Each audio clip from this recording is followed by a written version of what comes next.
Hello and welcome to the Brother Slim. My name's Cam, and we are going to cruise through the last couple of updates for Enormity. Oh, you know what? I actually missed one yesterday. Let's go back and do that one first, which will make this video a little bit longer. So let's go ahead and do update 11 to start.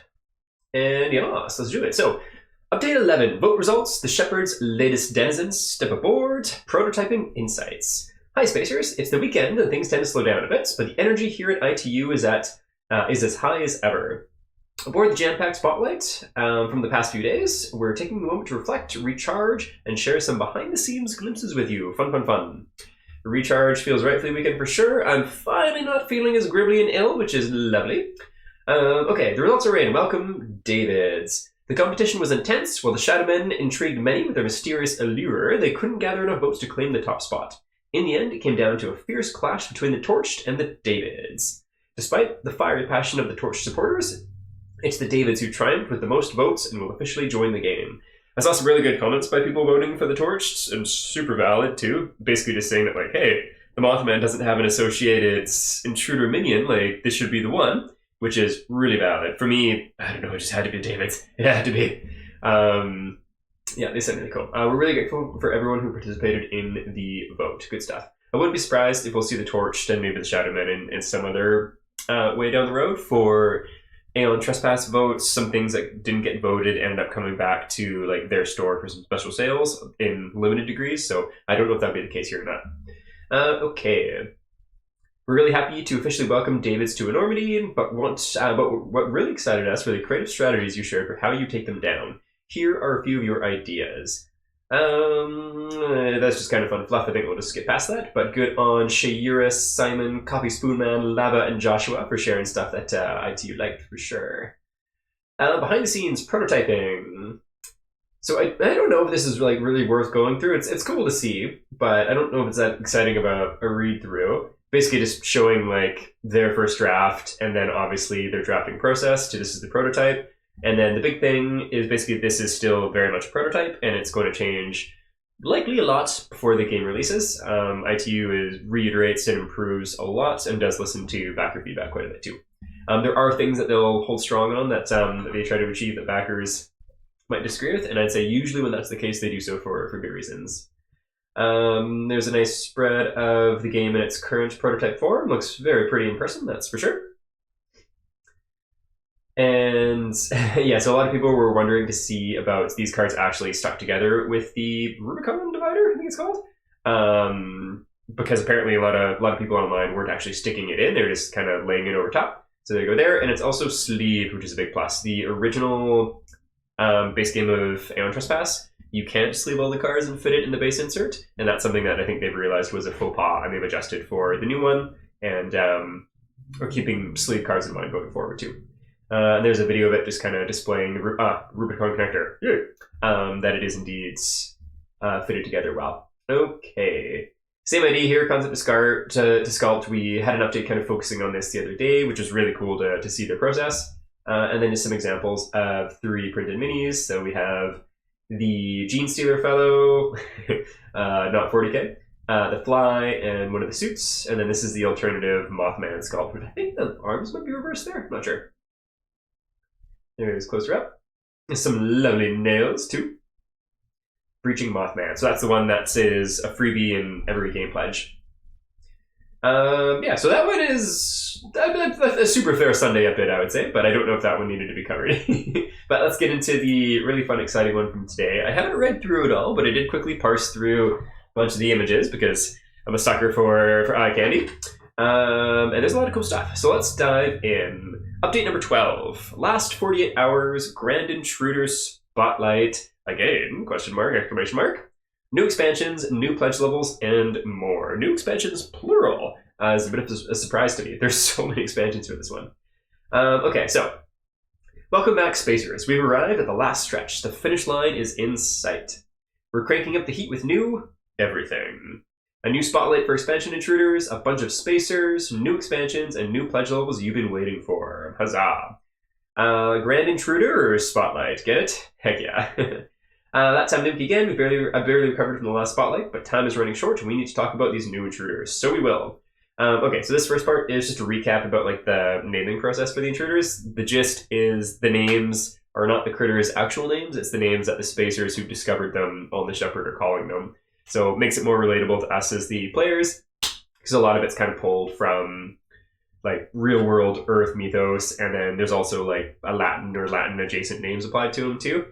Which I think I might do a video after the campaign and kind of break down a little bit more extrapolation on what we can expect. But then again, I think pretty much everything is now in these grand spotlights, which gives a bunch more info. So might not be needed, but it could be fun. We'll see.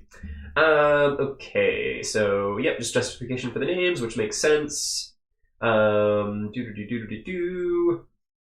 Now, what makes these expansion intruders special? One word: avant-garde. When designing the core game, any core game, we believe it or not, put certain limitations on our imagination. Deadlines are, of course, a given, but we also make sure that the base experience doesn't overwhelm you with its uniqueness or weirdness. No such reservations for the expansions. With more time, knowing what these expansions are made of, knowing that these expansions are made for the dedicated fans, we can delve into the bizarre and introduce new, bold mechanics. This is true for the ATO expansions, whose battles are based on completely new paradigms, like new movement rules. This is true for KF with the TTSF expansion, and will be true for Enormity. So, let's dive into these, starting with one of my favorites, the Ratcatcher. So, I will say that the Scourge expansion went from like a curiosity to me to it's probably one of the two that I'm going to get. And cool seeing the art, and we actually get to see a few different angles of the sculpt, which I think is a good plus here too.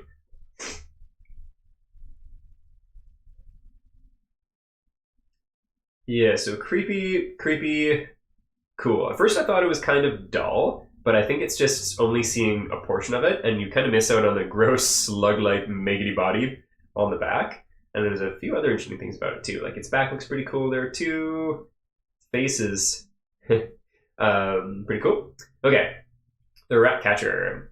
The Ratcatcher is such a fascinating concept. This is an alien being that seemingly has arrived on the Shepherd to deal with the Walrat Scourge. It's a very mysterious intruder, and its true nature will remain hidden until the very end of the campaign. Is it an alien being?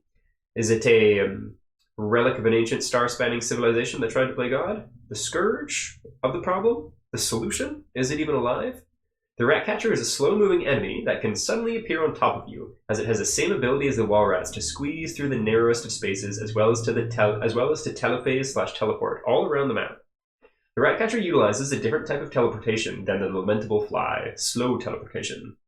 In fact, we've designed this miniature to split in the middle, meaning that, as it teleports, it's in two places at once. This may be an opportune moment to strike, or to sneak inside the creature itself. Oh, interesting. The Ratcatcher has a wide range of tools at its disposal.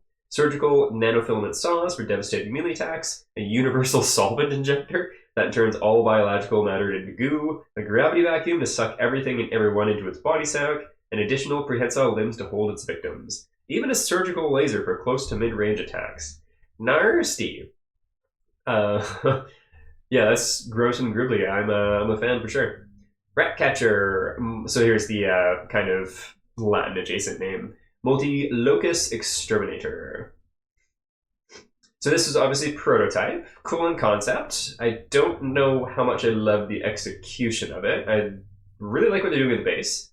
Less so the connector up here. Totally understand needing the connector there just so it like fits properly. But when it's split, then it just looks like a board game component rather than it being like a little immersion breaking per se. So I might supply some feedback to see if there's anything to do with that can maybe be improved. I'm kind of drawing a blank at the I wonder if maybe some sort of portal effect or something, but the idea is really cool. And at the end of the day, that is a minor gripe because it is, after all, a board game. Yep, slug body, creepy, cool, like it, slug/maggot thing, jab of the hat, one of those things. Do you think that's everything? No, the Ratcatcher fulfills its mission by liquefying the Walrats and sucking them into its body sack. However, even in a state of primordial goo, the creatures inside the intruder are not dead, just dormant. When its existence is threatened, the Ratcatcher can reverse vacuum any Walrats or any other intruders that happen to fall prey to it outside of its body, reconstituting them into their original shape, basically utilizing them as improvised weapons. And don't get me started on all the disease samples the Ratcatcher store. It can be used on hapless spacers, or to be used on hapless spacers. Interesting. So there's actually a little bit more of a science vibe than I thought to this one too, which is cool. Less so than the Grey Death, but still pretty cool. Wall rats, Paramollusca parasitica. And so here we are with the what looks to be the polished sculpt of the wall rats, which is disgusting, and I love it. It's so creepy, and I love how the tentacles kind of give like the DNA strand kind of vibe. Yeah, that is gross and horrific, and is really cool. Thirsty. Yep, the little blood goop. Ew. Yeah. That's a really cool sculpt. It's horrific. You know a lot about the wall rats already. They can squeeze through any crack, even through the microscopic spaces of your suits, effectively ignoring out-of-bounds spaces and red lines on location maps, as well as your EVA suits. If a wall rat deals enough damage to you, or stays adjacent long enough, it will infect you. That's interesting, the adjacency piece. Infection is not a simple condition, and cannot be easily discarded. A wall rat infection has several levels, which progress with completed runs. Other game effects can exacerbate the process, corrupting your soul black box and eventually turning you into a wall rat itself. When dealt massive or critical damage, a wall rat literally explodes, showering the surrounding area with blood and gore. It's speculated this is a disease propagation mechanism, so you're advised to stay as far away as possible. So there definitely seems to be like a lot of things in this game that's revealed so far, which is not that much realistically. Kind of like anti-melee. And I know we've seen at least some artwork of spacers with melee builds, so I'm hoping that there is viable, I want to go up and smash stuff with my space sword kind of vibes to get around stuff like this. But we'll see. We shall see. A lone wall rat specimen is mindless, while the more of them that are in close proximity, especially if bonded to a rat king, the smarter they become, culminated in a truly hive mind behavior. Excuse me. So, Rat King, I'm assuming we're not going to get a miniature for it or anything. My assumption is maybe if there's enough of them adjacent to each other, then it just forms a Rat King. I do kind of wish there was a Rat King mini, though. Who knows? Maybe it'll be something that's developed throughout the developmental stages. Most other biological intruder species are hostile towards the wall rats, perhaps understanding the threat they pose, while fully synthetic life forms like the Davids simply ignore them, and vice versa. There are stories of a particular David breeding these things, treating them as pets, subjects, or children, but that's surely just a spacer tall tale. Even a David would not be that deranged. Correct me if I'm wrong, but David from Prometheus literally does just that with the proto-xenomorph things, I think. So kind of a fun nod there, and I'm assuming that that will be a unique David specimen. Me likey. Also, excuse the gross naughty snaz. Feel like a whole lot better than I have been, but residual goop for sure. Okay, Genes, Splicer, Grisius, Armatus. I do really like this art. It's both so clean, but not at the same time. Looks like the sculpt has been updated too, and looks a little bit more final with like a little bit more wear and tear and detail and such. The little thing up there kind of reminds me of like a servo sculpt from Warhammer, and very scientific and nasty. Yep. I love how detailed these sculpts look, and again, like some of the little small details and such, we're probably not going to see very much of in the finished miniatures, just because of the size and scale and such. But it's just really nice being able to showcase like these polished 3D sculpts. Okay. I've talked about the Splicer a bit last time. The Splicer is a representative from an extremely old alien species that reached a civilizational and evolutionary dead end. One who refused to die, preferring to subject itself to a slow degenerative disease in a vain attempt to outsmart entropy. Sad. Splicers are extremely dangerous. They are very smart, preferring to strike at range and from the shadows. They have a vast array of tools at their disposal, from energy weapons to surgical implements and DNA extractors, not unlike those used by the Snatchers, just mechanical. Splicer adversaries can kidnap spacers to experiment on them during normal runs. They might harvest their DNA or splice in some alien one. The results are unpredictable. Death is the best of fates one could hope for. Each kidnapped spacer will add to the Splicer's database, making it stronger. If the spacer somehow survives, they will be released back into the population, their memory of the event erased. This is another terrifying ability of the Splicer. They can alter or fabricate memories. Make you forget you even have encountered them. Forget abilities, forget the progression tree, forget your purpose. Make you forget what it truly looks like. So I've commented on this before. This is a really interesting mechanic, but it also sounds like it could be one that might be frustrating to play through, depending on how they implement it. So we'll keep our eye on that and see how it develops. Splicers can also splice themselves with the DNA of other intruder species you engage with to become even stronger and to gain outstanding abilities, like the wall squeezing of the wall rats as described above. That's cool. So that's just kind of showcasing the modularity of this game and the whole system, and I think it's the reason why there's so many expansions. Just so I think it was a complaint of Aeon Trespass was the lack of modularity, which is something that they changed going forward with 12 Sons of Heracles, being able to like interplace the primordials of both games with each other, then as well as having different add-ons that can function in either two. Which is funny because that was a complaint, and then people complained about having too many options to choose from. Sometimes there's just no winning. But I think that's the reason why for all the expansions in this game, having them available right off the get-go is just to improve player modularity, and then also improve options for custom campaigns that people make too. So I do think that there's a lot of expansions. That's not necessarily a bad thing, and I trust ITU to have done all the scope planning and such behind the scenes. There's a lot. Okay. Also, note the Splicer drone. Made of an older Splicer that succumbed to the Grey Death or wounds. It serves the younger Splicers even in death. Okay, so that's the skull, servo skull thing. Lepers, Victimus Demens. So this art's, we've seen all that art before, which looks cool. Lepers are what happens when a specimen of the Splicer species fails to retain its humanity and succumbs to the Grey Death. They lose their minds, becoming mindless thralls to the other Splicers. Which doesn't mean they always act mindlessly. They can be controlled by a Splicer or its drone remotely. Splicers often continue to experiment on the lepers, splicing alien DNA into them or modifying them technologically. With what happens, with what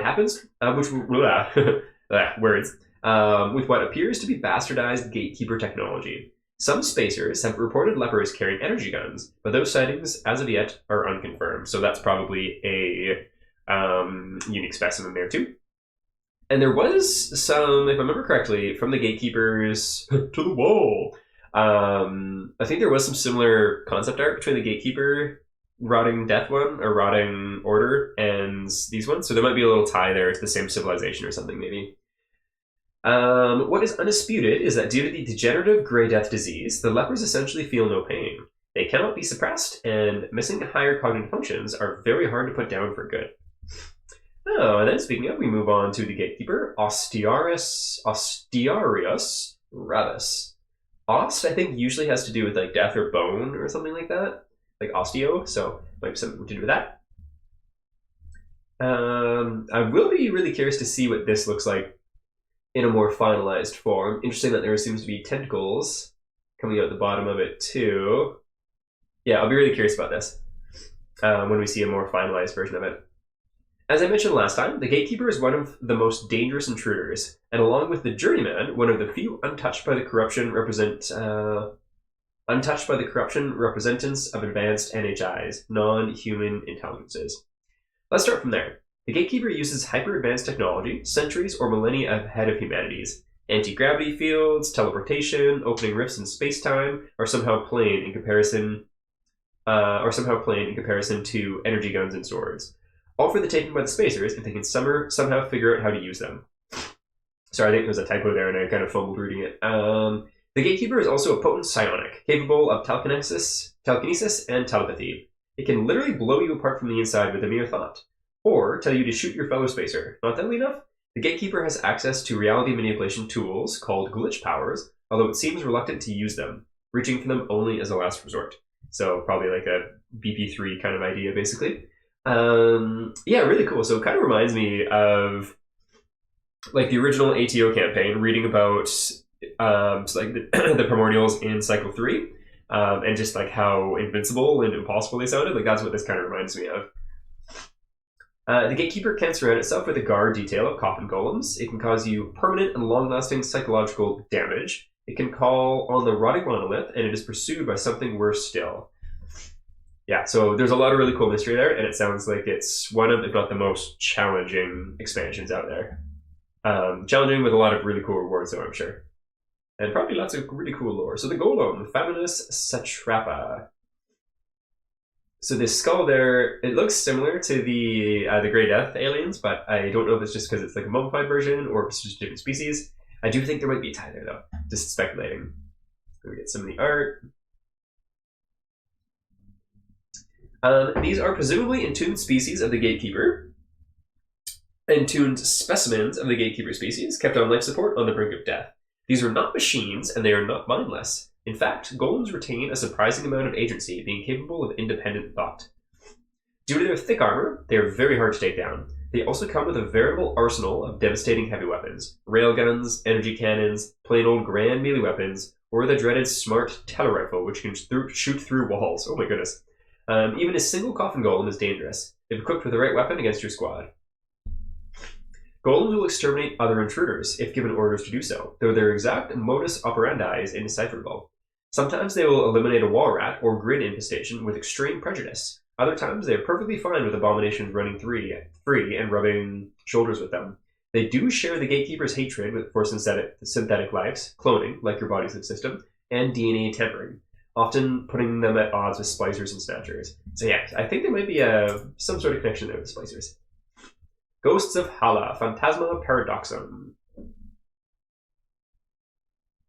I'm excited to see these finalized sculpts too. I think they'll be really cool. That looks like Polish to me. Spacers who don't want to fall into the rabbit hole of mysticism call them NCEs, non-corporeal entities, things that appear as ghosts but are actually some kind of yet unclassified alien life form, perhaps photon-based, or who exist in some kind of parallel dimension. This is just speculation though. What is known is that the ghosts are incorporeal, able to move through solid matter, pass through walls, or emerge from beneath the very ground itself.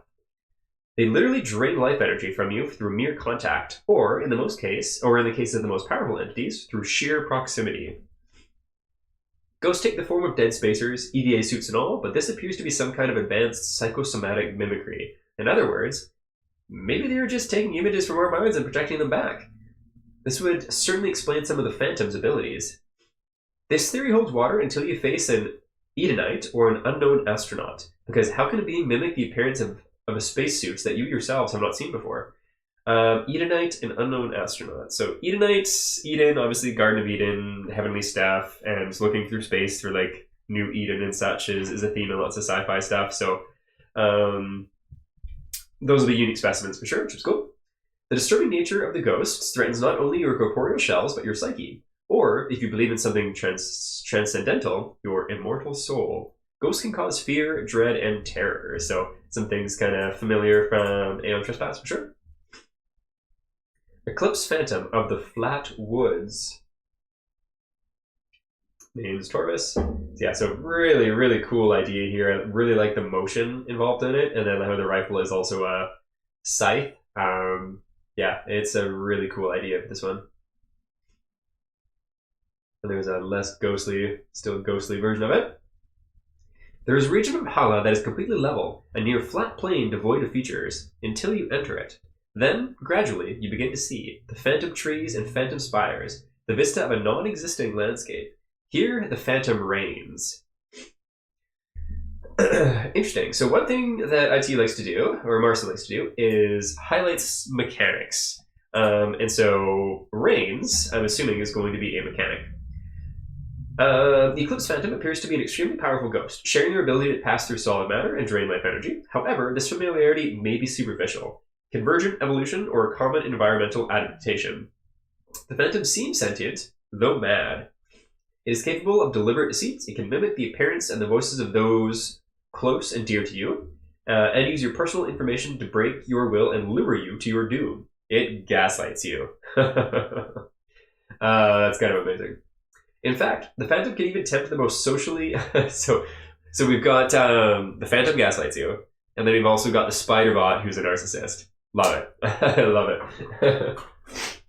There are no known ways to kill a Phantom. The Phantom, on the other hand, can kill you in a variety of ways. It has all of the tools of the ghosts while adding some of its own, like the strange technological apparatuses it uses as a scythe for reach attacks, or as a sniper rifle for deadly long-range attacks, including headshots. Boom. Finally, the Eclipse Phantom can completely take over its victims, possessing them, and it will not let go without a proper exorcism. Yeah, it sounds fun. That like ghosts aren't usually my jam, but this expansion is a tempting one for sure. I think it's one of my top three. And this is a new one, which I believe is one from one of the expansions further down. Also, look where the scroll wheel is. This is going to be a long one. Corpofaphus Miserum. Yeah, this thing's pretty terrifying. It's kind of terrifying and kind of silly at the same time. But the art, I think, makes it look scarier, almost like a dead exoskeleton or something. Yeah, that's pretty horrifying. Okay, not an imaginative name, but one that conveys the terror of facing these man-eaters up close. It's unknown if they are the original inhabitants of the Gore planet, which is a terrifying, awful, gross, amazing name. Gore Planet was on the campaign page as a placeholder when I cruised through on the very first time, so I was expecting Gore Planet as an expansion to come out. Cool to see what it is, though. And we'll learn more further below. Or if they are representatives of some migrant species that degenerated over the decades or centuries of feeding on the megalithic alien corpses. It is, however, quite clear that the Gorgul's driving instinct is to feed on the meat of other species. In fact, observation leads you to assume their taste is discerning. They prefer food higher up the evolutionary ladder. They will always go for the sentient beings over animals, for example. In extreme cases, to keep going, they will cannibalize their own.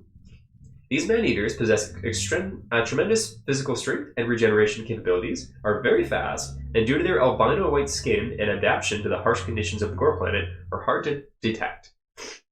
In fact, they use snow and ice as camouflage and can be very stealthy when the occasion demands it, leading some to speculate that they may be in fact be sentient themselves. Butcher, Carnifex Caelestis. Pretty cool. Just with the name and the art, I'm curious if there might actually be a tie to the Empire of the Thousandth Sun or whatever, just because the armor has some similar kind of vibes, and I think that looks like some more kind of like Roman sounding Latin, which just kind of matches them. There's some more arts, big cleaver, harpoon gun. The Butcher is a representative of the Tantali NHI, non-human intelligence, who visit the Gore planet periodically to harvest the meat of the megalithic alien corpses for either utilitarian, food source, cultural, or religious purposes. Okay, so maybe it's not. Oh no, here we go. The Butcher's power armor is somehow reminiscent of what the Glorious Empire uses, though it seems even heavier and thicker if you can believe it. It's virtually impenetrable. In fact, the few times Spacers have managed to take out a Butcher, it's through the destruction of its power source, less shielded perhaps for cooling reasons, and simply leaving them, helpless in the snow. Nobody knows what the Tantali actually look like. Interesting. So the kind of vibe I'm getting is maybe like, what's the guy that wears faces in all the horror movies and cuts people up? Something like that. Or maybe like Pyramid Head or something. The Butcher is not a soldier. It is what the name describes. A highly qualified worker specialized in slaughtering other beings and dressing their flesh. To this end, it has an impressive array of tools, from a selection of saws and knives to mining lasers. Coroners, the usually stoic butchers, tend to go into an insane frenzy, quadrupling their strength and reflexes. It's speculated they ingest some of the Gore planet's meat to achieve this effect, although of course, no one can prove it without breaking through their impenetrable armor. The butchers engage and eliminate the Gorguls when they know they have the upper hands, but will retreat to safety of their saw trawlers when faced with the pack of the man-eaters. Saw trawlers is a great name. Kind of reminds me, just by the name at least, of a TTRPG called The Wild Sea, where you have really cool ships that are propelled by saws over top of a giant forest. This being, of course, on a planet of meat instead, which is much more horrific. Bloodhounds, Fatus Eversor. So we see in the art, cool to see it up close though. I like it, but I don't love it. Bloodhounds are the enforcers of the Glorious Empire, fanatical, brutal, and efficient. They do not fear death, only sin and their god emperor. Their suits are fully powered, giving even the smaller bloodhounds immense physical strength. They are trained soldiers utilizing squad tactics such as flanking, forward scouting, breaching, and combined arms. Yes, not every bloodhound is armed with a standard sonic rifle. Some carry heavy weapons, or utilize exo rigs, or serve as propaganda officers. You can recognize these by their bulky backpacks. So those will be unique specimens. Firefights with the Bloodhounds don't use normal blip movement. Instead, they are tense battles made even deadlier by the nigh endless reinforcements the Imperials can call upon. Sonic firearms are extremely powerful and ignore most types of protection.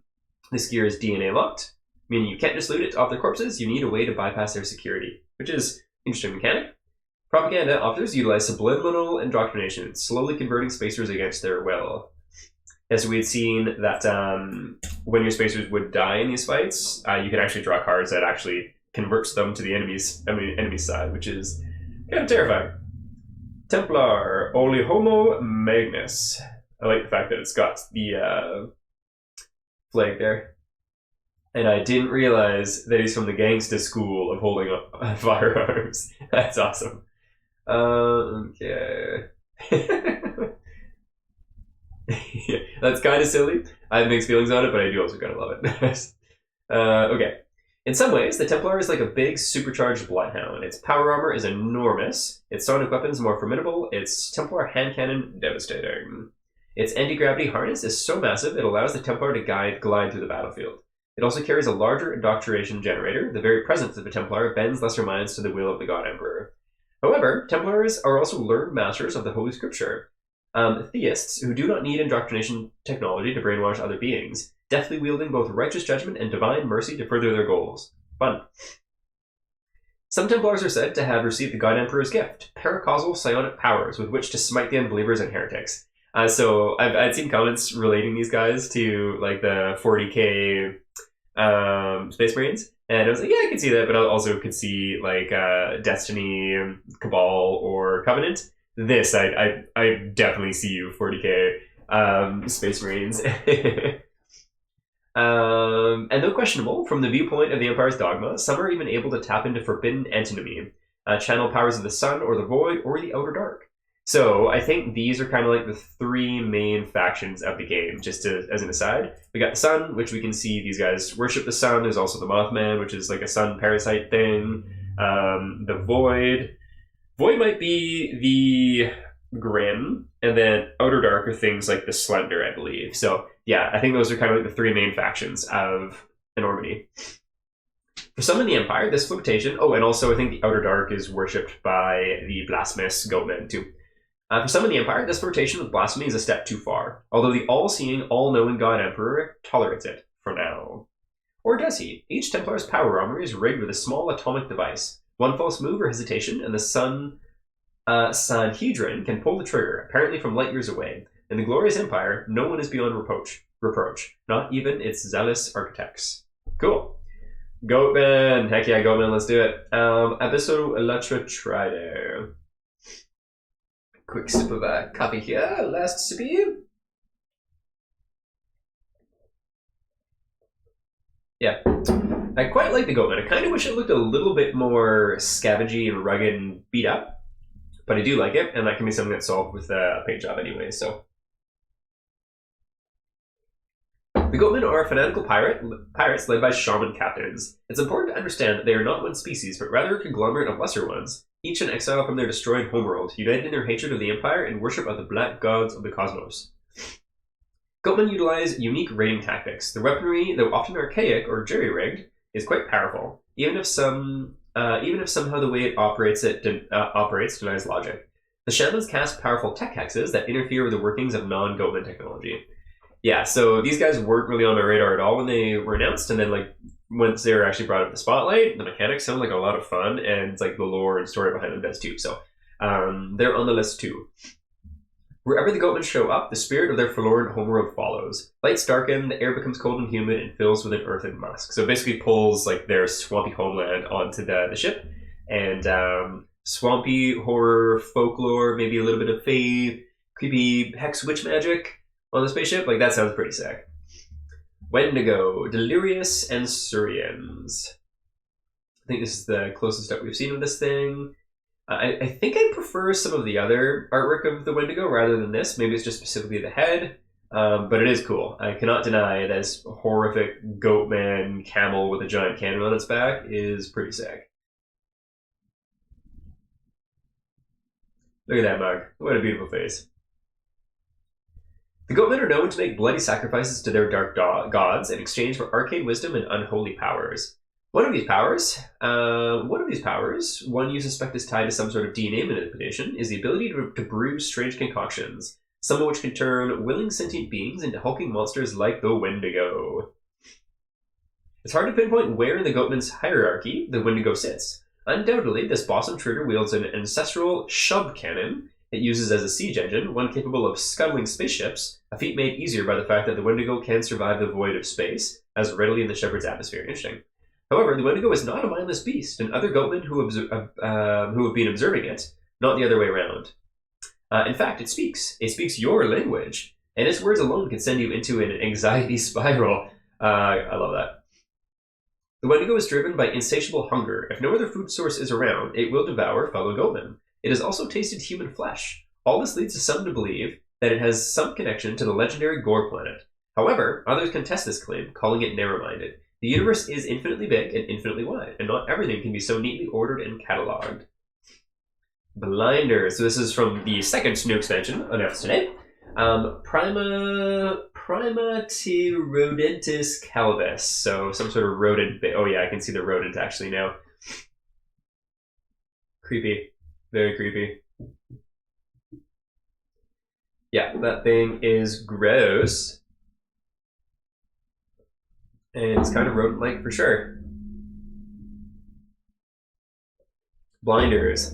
The blind native inhabitants of the Urn Maker's world live in total darkness of its planet-wide cave system and have evolved to rely on their heightened sense of hearing and smell. Interesting. Supposedly a sentient species, you would not know that from their behavior. They are territorial, aggressive, and vicious. In the total darkness of the caves, they rely on their unmodified luminescent tail to lure their prey, including spacers, into bloody ambushes. Though not confirmed, they are considered man-eaters.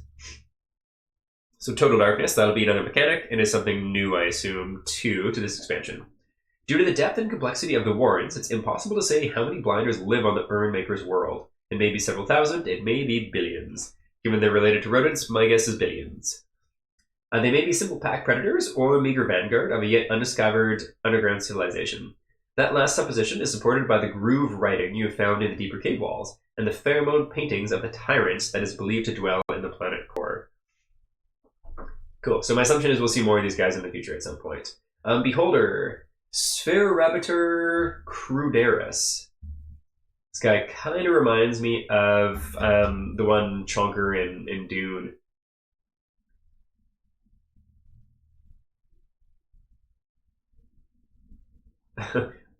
I have mixed feelings on this sculpt. I like the artwork. It's suitably horrific. It's kind of funny. Like, rightfully so, he looks soft, but the sculpt just looks kind of soft. That makes sense. I think maybe it's the face. The face looks like it could use like a little bit more depth of detail or something. The little tiny legs are awesome though. Last but not least is the Beholder of Garroth. Is it the Beholder? The one the Urn Curse warned about? The Tyrant, the Slaver, the Tormentor? The one that is said to reside at the planet core? It is hard to say, as there is plenty of conflicting evidence. If this is a planet we're going to explore more in the future, which seem to be teased up above, my assumption is no. The Beholder is a representative of an as-of-yet unencountered NHI species, one possibly not native to the Urn Maker's world. Decadent, despotic, ruthless, its designs towards the barren world you find yourself on are unknown. Though at first it may look as if it is a vaguely humanoid being in some sort of anti-gravity device, a closer inspection blurs the lines between one and the other. It is more likely that the Beholder is some sort of cybernetic being, and it's hard to tell which part of it's preceded the other, the overgrown creature or the many-eyed machine. And those eyes, they seem to be taken from different alien species, then grafted into these giant sockets. Every eye moves independently of the others, and each possesses unique qualities, some of which are antinomic in nature. So it does seem kind of like a play on like the old fantasy Beholder, just done in this kind of cool sci-fi version of it. The Beholder is accustomed to total darkness of the caves. It moves silently, navigating by echolocation. Its giant eyes, perhaps with the help of some advanced technology, can create luminescence. The Beholder uses this ability to lure prey, just as the blinders use their tails, before it gouges out its prey's eyes. Excuse me. Yes, the Beholder does not hunt for food, just trophies. It can add to its already immense collection.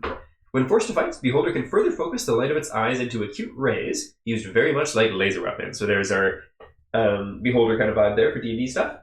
Each eye possesses different qualities, including mind control beam and anti-psionic fields. Yeah, so very much D&D, just transcribed into this fantasy set, or into sci-fi, which, yeah, that's fun. I mentioned there is some evidence to support the thesis that this is the Beholder. The most convincing to date is that sometimes the Beholder is accompanied by a retinue of blinders, slaves or worshippers, though of course, this may just be the boss intruder taking advantage of a pre-existing cult and hijacking it for its own purposes. Interesting. And that's it. All the expansion intruders in one place and another grand spotlight down. But wait, there's more. A gallery of some of the suits we were designing for both the core game as well as the expansions. You excuse the lack of writing spotlight for them. I've all spent for the moment, and I've got a big ATO update coming later this week. Stoked for that. It's going to be 12 Sins of Heracles stuff. But let's look at these suits. So Mothman promo miniature. There's a suit in question. Once again, I do quite like this sculpt, and I am curious as to its inclusion. There we go. Cool, cool. Gallery of suits. Standard EVA suit. So this is the basic starter fellow. Lots of cool artwork showcasing it. Standard EVA suit, Science Division.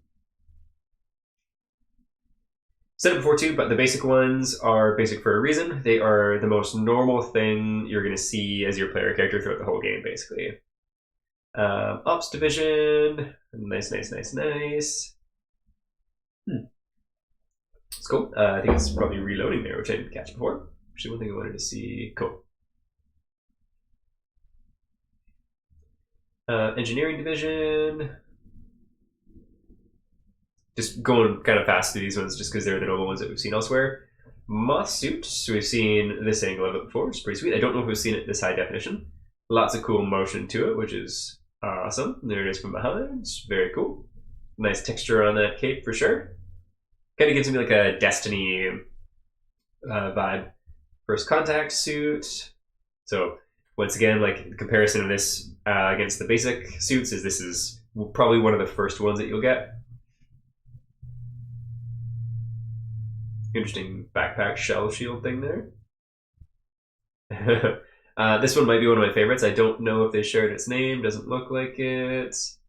Why is it one of my favorites? I'm a sucker for Mandalorians, and that is the vibe that this one gets for sure. Same here. Kind of gives me like heavy Mando vibes. Big old gun, backpack ammo thing. Yeah, that's cool. Also, the shoulder pads with the little button things are really cool too. Lean sniper suits, also really cool. Great motion for it too, considering it's a pretty static pose, but good action. The cape alone looks awesome too. U3 suit. No idea what this one is, but it does look pretty cool. Kind of, maybe it's just angle, but I like this chunkiness outside of the headpiece, and it'd be cool to see that a little bit more pronounced too, but we're also only seeing it from one angle as well, so. Okay, there it is there. Yeah, a little chunkier might be nice. Yeah, I don't know, maybe not. Reinforced combat suit. This one gives me big time like Nemesis vibes, which I think is based off Aliens. It's pretty cool. Visionary suits. Again, these capes, definitely Destiny vibes, but they, I think they're able to give the suits a lot of motion, and yeah, it makes them look less static. I like it. Last Contact suit. So this is from backing within the first 48 hours for free, but then you can do it as an add-on too. So Doom guy for sure, and yeah, there's a chainsword. Love it. So this post is like a very static one, but I think it works. It's kind of like parade rest almost. Now you know all of our plans for Enormity for the next 2 years. And I know what you're thinking. Hey, there's 2 more expansions here. Where are they? Well, no further than directly below. Here we go. So Gore Planet Campaign Spotlight. It's pretty good art there for sure. Descend to the glacial planet. Oh, it's glacial. That's fun. And into the perpetual whiteout in search of the legendary corpses of giants upon which the harvesters feast. Beware. The ice is thin and runs red. This is a new expansion introducing all kinds of good stuff. So here we are. The Butcher and the Gorguls we've seen, so we'll continue on. So Butcher, Standy, Absolute Zero, Survivor Spacer. Cool, cool. So 2+ suits, 6+ oversized cards, 2+ intruder sheets, so we might get more than just the 2. Cool. That one is interesting. Gouger of Hope's campaign spotlight. That looks strikingly similar to the Spiderbot head, which is interesting. Descend to the barren world of Gaugroth into the Blinders' Warren lands. The tyrant awaits at the planet's core. It's not too late to turn back. All you have to sacrifice is everything. So same idea, campaign expansion with Sayer Arbiter, Crudaris, the Beholder, and the Blinders. Kind of gives me like Perfect Dark vibes, maybe, with there's no light on the planet. So 3+ intruder sheets rather than just 2+, so that's something. And what is the Arbiter Heavy Spacer? Miniature suits, cool.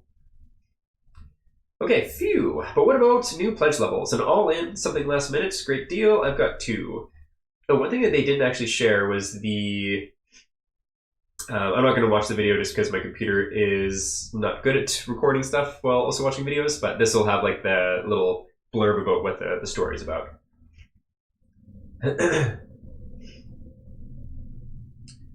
Okay, so all in, some last minute great deals. I've got 2. The gameplay all in, which saves you $29, and extravagant everything and the kitchen sink all in with a whopping $49 slashed off.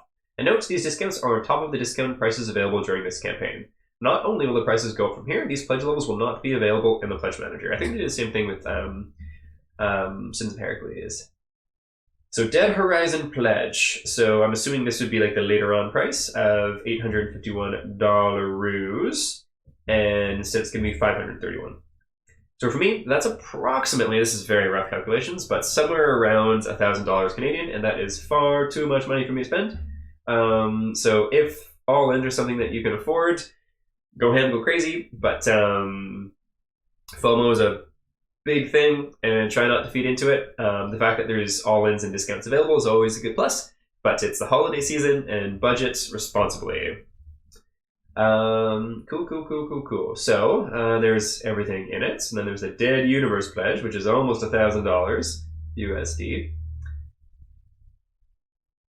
Yeah, so I think I say this every single time with ITU games, is if you want it and you can afford it, go crazy. But if you're on the fence or not financially there to be able to do something like that, then just get the base game. Maybe consider a top expansion or 2 in the Pledge Manager, but the base game is going to have plenty of content. That's the biggest thing. Like, there's so many secrets that I know for a fact that we weren't able to get to in Cycle 1 of ATO.